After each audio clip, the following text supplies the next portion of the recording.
High everyone welcome back to my channel. आज के share करलाम दुटो बोतल काटार पिस दिए এই ওয়েটারম্যানটা তৈরি করলাম।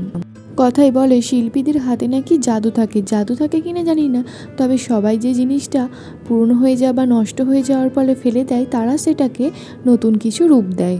সেদিনকার সেই ফ্লেভার ভাস দুটো বানানোর পর এই বোতল পিসেস দুটো হাতের সামনেই ঘোরাঘুরি করছিল।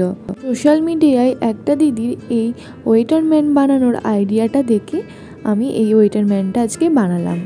বোতল কাটা দুটো গ্লুর সাহায্যে সেট করে নিয়েছি। এরপর একটা জায়গায় তার নিচের পার্টটাকে আটকে দিয়েছি। এরপর সুপারকেল ইউজ করে ভিডিওতে যেমন দেখানো হচ্ছে সেই মতো মাথা, হাত, পা এগুলো বানিয়ে নিয়েছি। এছাড়াও সুপারকেল ইউজ করি ওয়েটারম্যানের ফেস গেটআপটাও বানিয়ে নিয়েছি। ওয়েটারম্যানের ড্রেস কালারটা হোয়াইট আর পিচ কালারের মধ্যেই রাখতে চেয়েছিলাম, কিন্তু আমার কাছে হোয়াইট আর পিচ কালার ছিল না বলে ব্লু আর এই ডিপ পিঙ্ক কালার দুটোকে চুজ করলাম।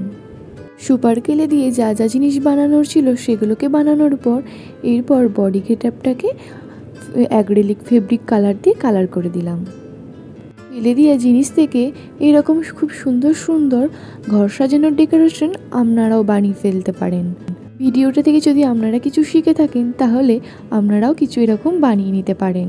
ভিডিওটা ভালো লাগলে চ্যানেলটা সাবস্ক্রাইব করতে ভুলবেন না। বাই, দেখা হবে পরের একটা ভিডিওতে।